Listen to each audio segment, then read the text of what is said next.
ninanamnam niya ninanamnam niya ang pagiging gobernador na hindi siya pupunta na maiinitan siya. Ayaw niyang mainitan. Hindi ka naman maputi, tralala eh.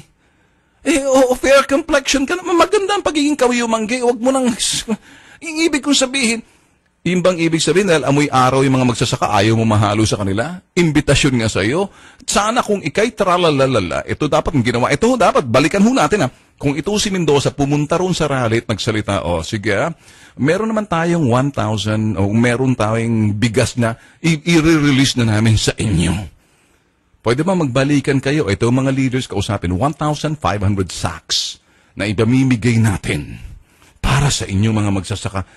Di ba? Kalahati niyan. 3,000. O sige, pagtsagaan muna natin to at meron pang support ang gobyerno. Sana kung ganun Alam nyo, yun sana kung ginawa ni Tralala, pumunta ron sa rally site na first day pa lang kasi may problema na ron, puputok ho yan. Inutil din naman kasi yung crisis committee niya. Wala rin ginawa, kundi nangulangot lang siguro doon sa kanilang mga conference room.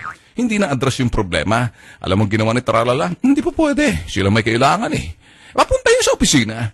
Hindi ho dumating sa opisina at gusto ho ng mga farmers, dito tayo mag-usap, dito tayo sa dito para magkaalaman. Nagbigay ng ultimatum si Mendoza, sige punta kayo. Hindi pumunta yung mga farmers kasi nag-aantay sa kanya. Sabi niya, inisnab siya. Come on, Tralala, ito ho yung mga development, inisnab siya. So nagkaroon ng status ko hanggat sa natapos yung sinasabing 3-day permit ho ng mga farmers, nagkagulo kasi pinagdidisperse na sila. So, alam niyo ho mga kapatid, kaninong kasalanan? Kay Tralalala.